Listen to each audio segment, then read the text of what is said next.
flats. Taking flats. What's the difference between using sky flats with a stretched t-shirt over your objective lens and using a flat panel calibrated to exposure and brightness settings? What about an automated flat panel that attaches directly to your telescope and opens and closes on its own? These and other questions we're going to discuss today on another episode of Astro Playground. Stick around.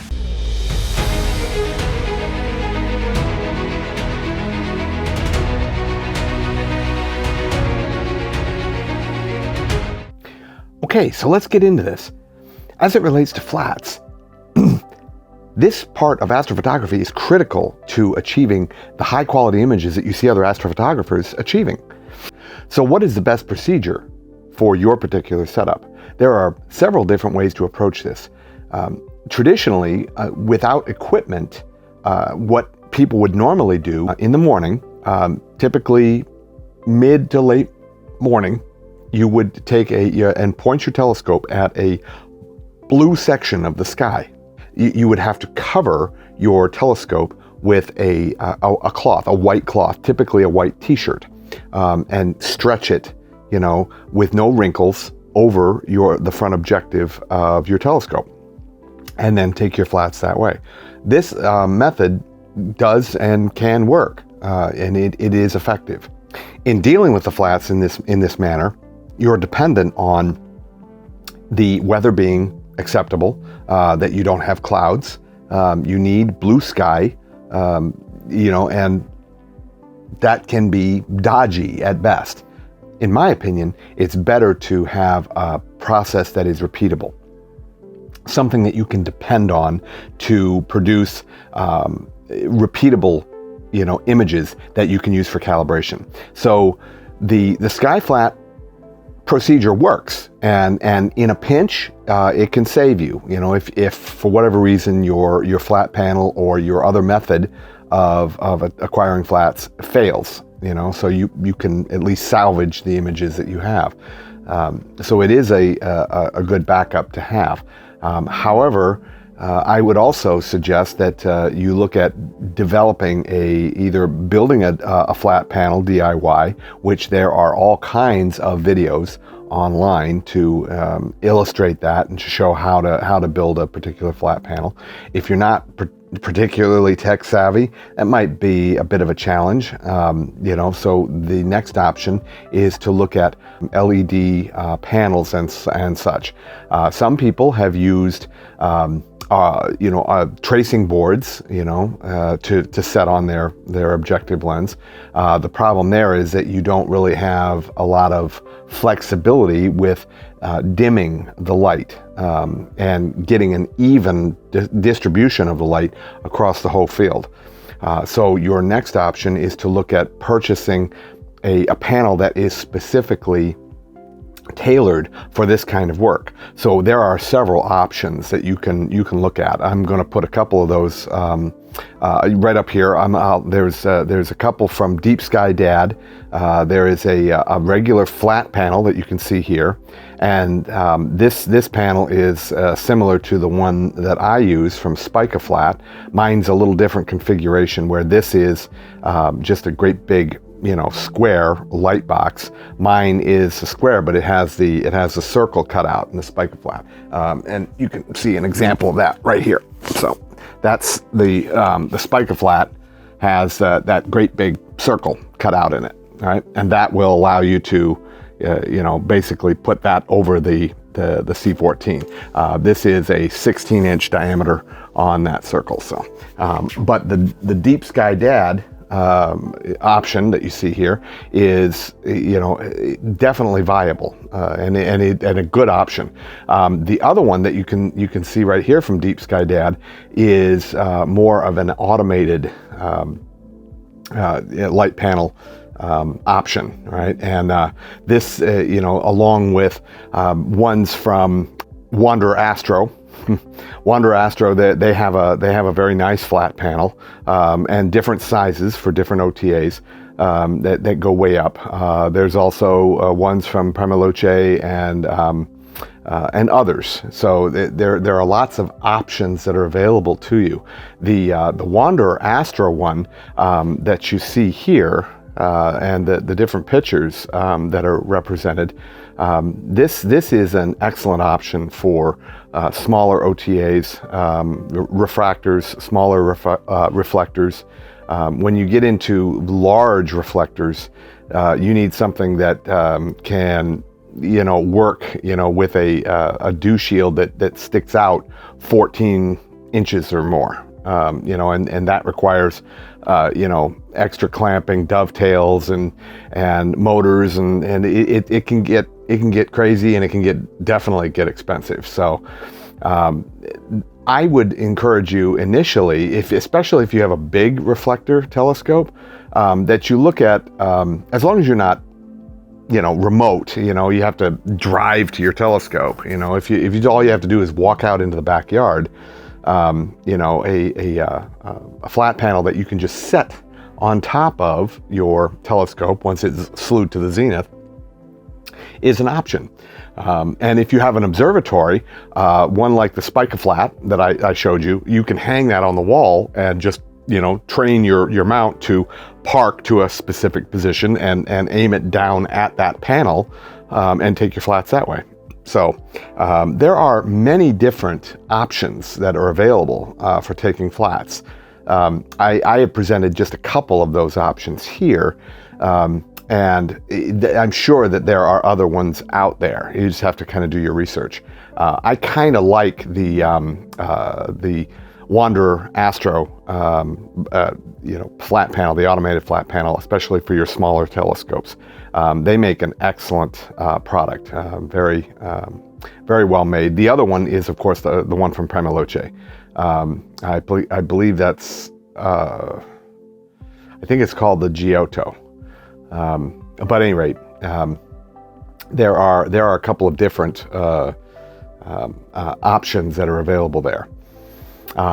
So in dealing with your flats and taking them, what you want to do is, after you capture any particular target that you are shooting, like last night I was slewed to M51, and I got probably a little over 3 hours of luminance data on M51. So optimally, what you want to do is, as soon as that process is done, you want to take and keep your camera cooled at the same temperature, keep everything the same, just end your sequence, and slew your telescope to the zenith. Now, in Nina has I believe there is the ability to have it automatically slew to the zenith. Like the software that comes with the automation for my Spica-Flat has that. So if I leave that little window open, there's a button there. It says slew to zenith, and the telescope will do exactly that. It will spin around and point straight up. Many minutes later. It's important to remember that you have to take your telescope and slew to the zenith. In Nina, especially in the Flats Wizard, there is a toggle button for slew to zenith. Otherwise, you can just manually, point your telescope straight up. The idea here is to take your flat panel and set it directly on top of the dew shield. So we're going to pop the cover off. The idea with the dew shield is to protect, anything coming down onto the front corrector plate. So with it pointing to the zenith, you don't want that. So make sure that you're keeping your dew shield in place until you are ready to put your flat panel in. All right. So with this one, what we're going to do, I've got it oriented in a particular fashion. We just very, very gently set it on the dew shield. And this particular flat panel is automated. So the control box is here, and it is tied directly into the onboard computer in the Eagle through USB A to USB B. And then the power for the unit comes up through the telescope and plugs in just like that. So with it plugged in like that and powered on, the flat panel is ready to go. So everything from this point can be done remotely from inside the house. And we can take our flats and calibrate within just a few minutes. So with a setup like this, especially with an automated setup, it makes it very easy to take flats in between different filter sets. All right, there's absolutely no reason not to. Flats usually are a second to a second and a half. You take anywhere between 30 and 50 flats for calibration, and you should be fine. And once you get it calibrated and you know what the calibration is for each filter, it's just a simple matter of setting your flat panel in place, and inside just running your flat calibration and taking your flats. Many minutes later. On mine, as you saw, the automation is it stays right on the telescope. All I have to do is basically just set that flat panel up on top, plug it in, and I've got my values, already set for each filter. I just come back inside, start my flat wizard, and tell it exactly which one I want, and it will go ahead and run the flats for each of my filters, and each of the filters is going to require its own flat session. All right, so when you finish luminance, take flats. You finish your reds, take flats. You finish your HAs, take flats. You get the idea. Okay, you need it for each one. All right, unlike your darks, where it's you just build a dark library and you can use it for all of them, because the darks covers the SNR, the signal to noise, and whatever is the aberrations that are on the sensor. All right, where flats are dealing with everything that is in between the light panel and the sensor of the camera, the whole image train of the telescope, the OTA, the image train, everything. All right, and that's basically what you need it to do. You want it to deal with the aberrations that are in that optical tube and optical assembly. All right, anything that is in there that is a dust mote, an aberration of some sort, a smudge, doesn't matter what it is. All right. A water droplet on the corrector plate, doesn't matter what it is. All right. If you and vignetting is another one. All right. It will deal with the vignetting. All right. My filters, when I put my filters into my filter slider, it shows a little bit of a vignette. All right. The flats will help to calibrate that out. All right. And it does an excellent job at doing that. So. The big thing with flats is that you want to make sure that you do them as soon as possible after each imaging target and each filter target. Right. So if you have a filter wheel, you're gonna tell Nina, okay, when this is done, pause the sequence, and you need to then set up your flat panel. If you have an automated flat panel, you tell it that you need to go to your automation, and get the flat panel going. If you have to manually set the flat panel on, you want to make sure that you do that. It's incredibly important that you do that after each one. That's how you're going to ensure that you get the best possible imaging that you spent all those hours capturing. All right, so. What we're going to do now is we'll jump into Nina, do the flat wizard, and also turning on your flat panel, and locking that in Nina so that it recognizes the drivers for your particular flat panel, right? And turning it on that way, everything is automated, and it takes care of all of the necessary elements of capturing your flats, so that you're at the right levels. You're not too dark, you're not too bright. You want to make sure where the luminance is coming in, the light coming in from the flat panel, at or about 50% on your histogram, and that will ensure that when you stretch that image, in your processing, that it will illuminate. Once that stretch happens, it will illuminate all of those aberrations that are in there. And when you do that, when you stretch that image like that, you'll be amazed at what is in the optical train, all right, of your telescope. It's like, wow, no wonder my calibrated, frames look like they do, right? And once you're able to identify that and remove them, it'd be like, also, wow, It's the best day ever. Look at this. This is great, right? And so we're going to get into that a little bit and talk about how to do that. Okay, it's first thing in the morning. We are up to do our flats for our imaging session from last night. This is about 6:30 in the morning. Sun is coming up. Rocky and I are going outside and we're going to take a peek at the scope. So Rocky is examining the scope to make sure everything is good. So one of the very first things we need to do is slew to the zenith. So we're going to grab our hand controller and we're going to move the scope to the zenith. So here we go. This is just a manual slew. We'll just get it approximate where we need it. That looks pretty good to me. All right, we'll go ahead and hang up our hand controller.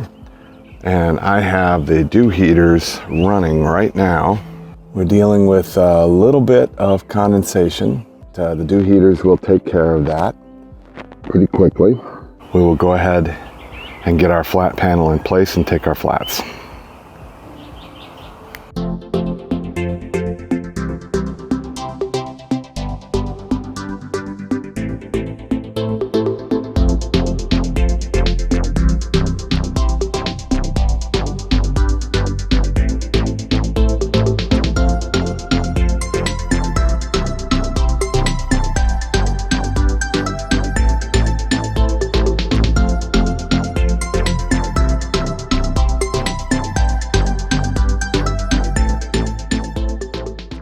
Okay, so now we're getting ready to put our flat panel in place.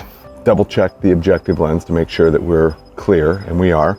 The dew heater ring is running as it should. Dew heater strip is running as it should. Things are nice and tight and nice and warm, and that's good. Now we're going to go ahead and put our flat panel in place and go ahead and hook it up.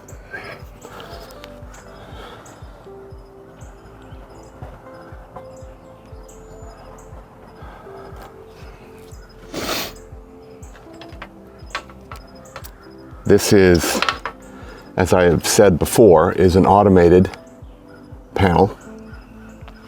The automation comes from this box, which is connected directly to our Eagle. And I have coming a 3 amp 12 volt power supply that I can plug directly into the Eagle that will power the Spike-A-Flat automation box. Everything is up and running. We'll take it back inside. Many minutes later. Okay, so we're here back inside. I've got my computer hooked up. Both computers are tied together. We have opened up Nina and we are going to look at our flat panel right now and the settings associated with our flats. So as you can see, I have my my equipment is up and running. My camera is cooled to -10.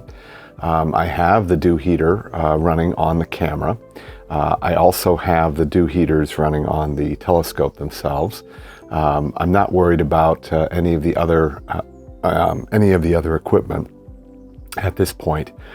We want to make sure that our telescope is up and running. That was how we were able to slew. And we are going to go to our flat panel.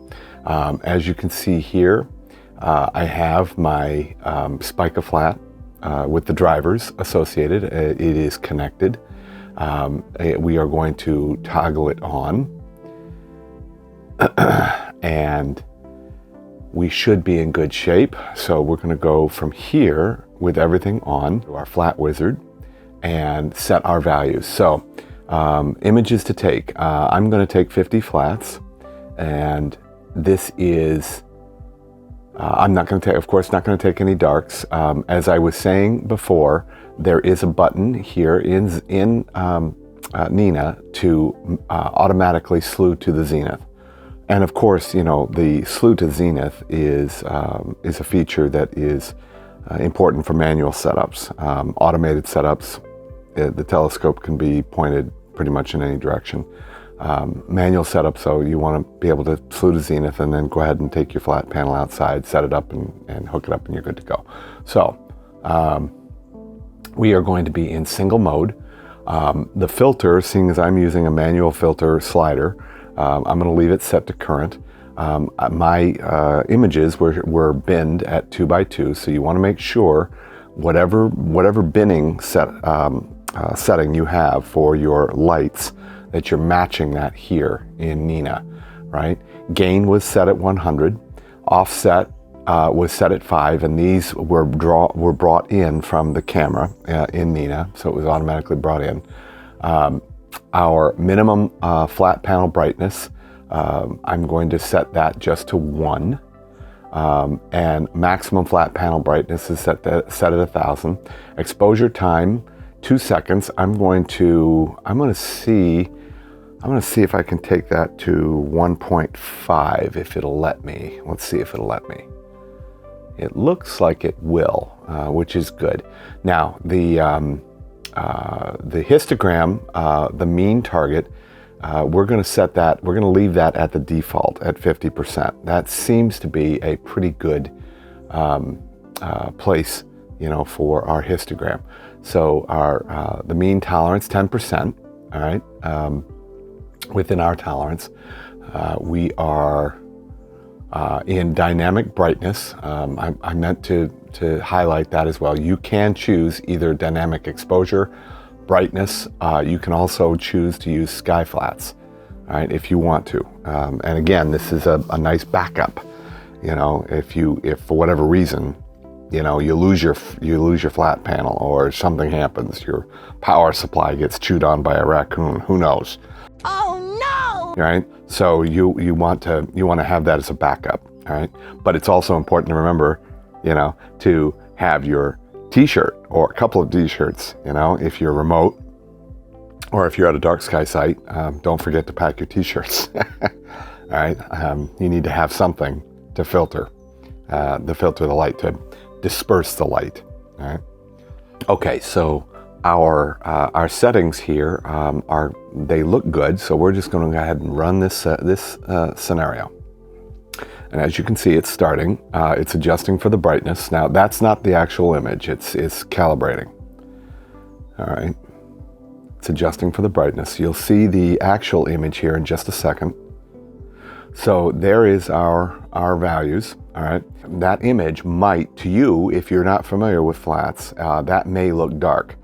Believe me when I tell you, once you pull that in and you apply a stretch to it, you know, a super stretch, and pull that out, increase that curve, that is going to expose everything. It's going to brighten right up, and it's going to expose everything in there, not just the gross, you know, little double, you know, dust mote that I've got there. I'm not sure where that is. It might be, it might be on my secondary mirror. It might be on the primary mirror. I'm not sure. I don't think that it's on the sensor, because I just had the camera in and did a hard cleaning of the protector cover. So I don't think that's on the sensor. I think that's either on the objective lens, the corrector plate, or it's on one of the mirrors. All right. Fortunately, it doesn't matter, because you can calibrate that out. And that is right there. That is a perfect example of what I'm talking about. That right there, you don't want that to show up in your images. Okay. So these flats are going to provide an excellent calibration adjustment. And also the vignetting that you see in these images. This vignetting will also be calibrated out, all right, which is an important part of this process. You want to make sure that your the vignetting is dealt with, all right. So we're going to let this process finish. We're about halfway through. There's only 1.5 seconds exposures. 50 exposures were a little over a minute, you know, a minute and 20 seconds, something like that. So it doesn't, again, it does not take long to run a flat sequence. You know, you should be doing it for every single filter, and just to make sure, and that way you can calibrate those frames to create your masters, to then stack them all together to have a fully stacked image to use in PixInsight, and eventually get to a point where you can pull it into Photoshop for final touches. So we're at 35 images, and we'll just go ahead and speed up the video to finish this out.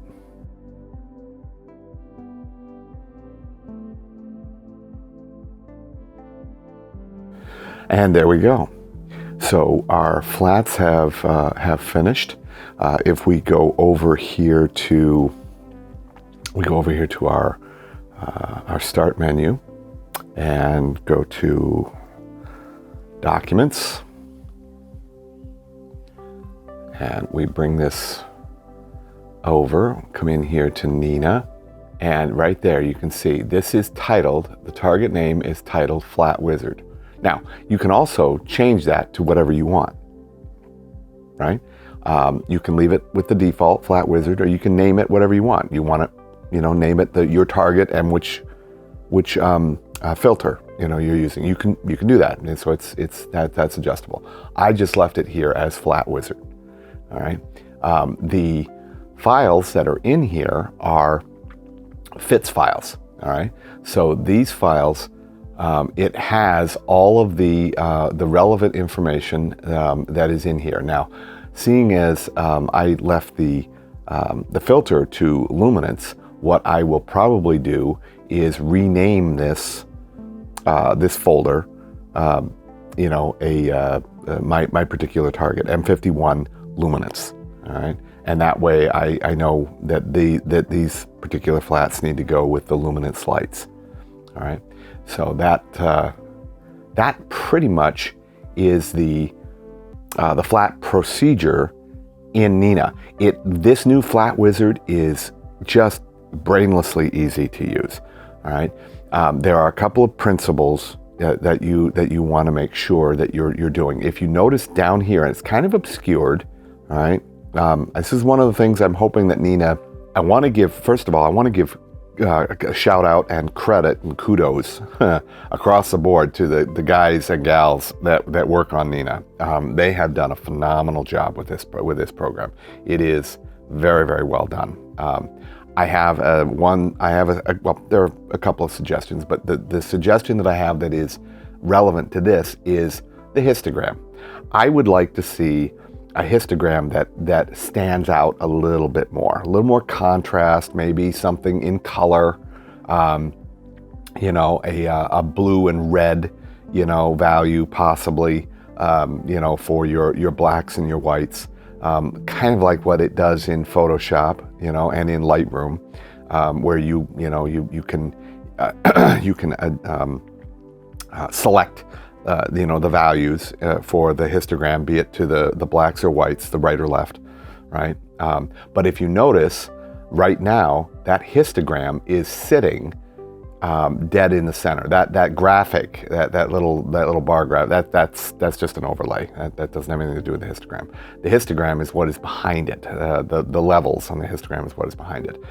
This is the black end of the histogram, and the white end of the histogram is over here. Okay, so we are dead in the center, all right, as to where, and that tracks because we told it we wanted the histogram mean target to be at 50%. So we're staying as far away from clipping to the right and left as we can, all right, and that's going to produce those images that once you stretch them, it will give you a good evaluation of all the aberrations that are inside that OTA.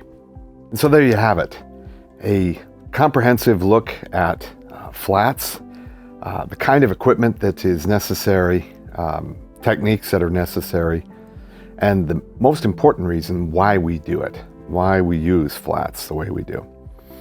If you like this kind of content and you'd like to see more, consider subscribing to our channel, giving us a like on this video, and of course, I thank you for watching this video all the way through. It certainly helps us a lot. And in doing so, I would encourage you to check out our community at Astro World TV. We meet twice a week at 8 o'clock on Wednesdays and Fridays, Eastern Standard Time. We talk all things astrophotography, as well as current setups, procedures, things that are going on in our respective lives, and of course, the anecdotal. You know, we always wind up going off the rails somewhere, somehow. So we have a lot of fun with our community. Come over and enjoy being a part of the chat. And when you do, if it's your first time there, let them know that you got over there by coming and receiving an invitation from us here at Astro Playground. I would also encourage you to check out Astro World telescopes. My dear friend Dan and his team are always encouraged by new prospective clients and those that are interested in making purchases in the world of astrophotography and imaging.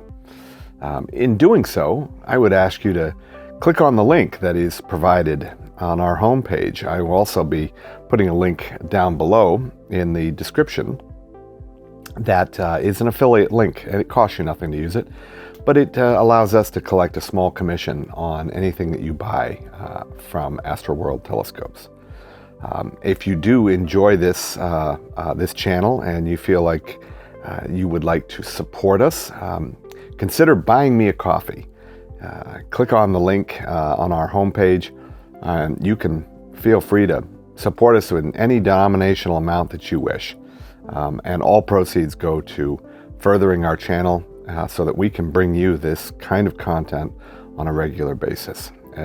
As we continue to grow in our YouTube adventure, we ask that you comment on the content that you're participating in.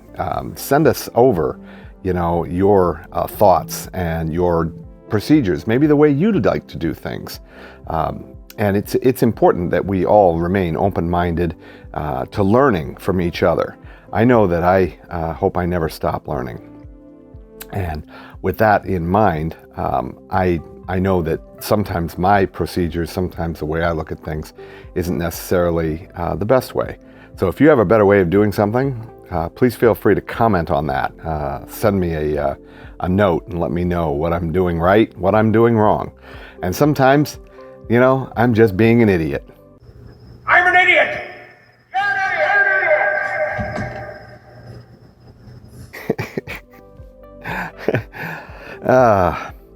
At any rate, I would encourage you to, again, subscribe to our channel, give us a like, and hit that notification bell. That notification bell is one of the most important things that you can do, because every time we put up a new piece of content, be it a video or a short, it will alert you to our postings and to our publication. So until we get a chance to meet again, I would wish you clear skies as you keep looking up. And always remember to keep imaging, keep educating, and of course, again, clear skies. From all of us here at Astro Playground, bye for now.